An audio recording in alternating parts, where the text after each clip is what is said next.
මේ නන්දිමිත්‍ර යෝධයාගේ වීරකතාවයි. රන්වන් හිරු රැසින් ගංගා දිදුලන පුරාණ රුහුණු රාජධානියේ අසාමාන්‍ය ශක්තියකින් හෙබි නන්දිමිත්‍ර නම් දරුවෙකු උපත ලැබීය. ඔහු වැඩෙත්ම නන්දිමිත්‍රගේ ශක්තිය රුහුණටම ආඩම්බරයක් වූ අතර නුදුරේදීම ඔහුගේ අසමසම ශක්තිය පිළිබඳ කතන්දර රජුගේ කනටද වැකිලි.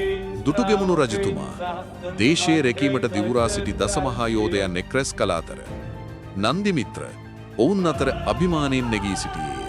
වසර ගණනාව ගත වී යුද බෙරහඬ නැගෙත්ම නන්දිමිත්‍ර නොසලන ධෛර්යකින් යුතුව රාජුටත් රටටත් වූ අපමණ සෙනෙහසින් යුතුව නන්දිමිත්‍ර තම යෝධ දෑතින් සතුරු සේනාපවර් පරම්පරා ගණනාවකට පසුවද මිනිසුන් අදටත් යෝධ නන්දිමිත්‍රගේ කතාව පවසති.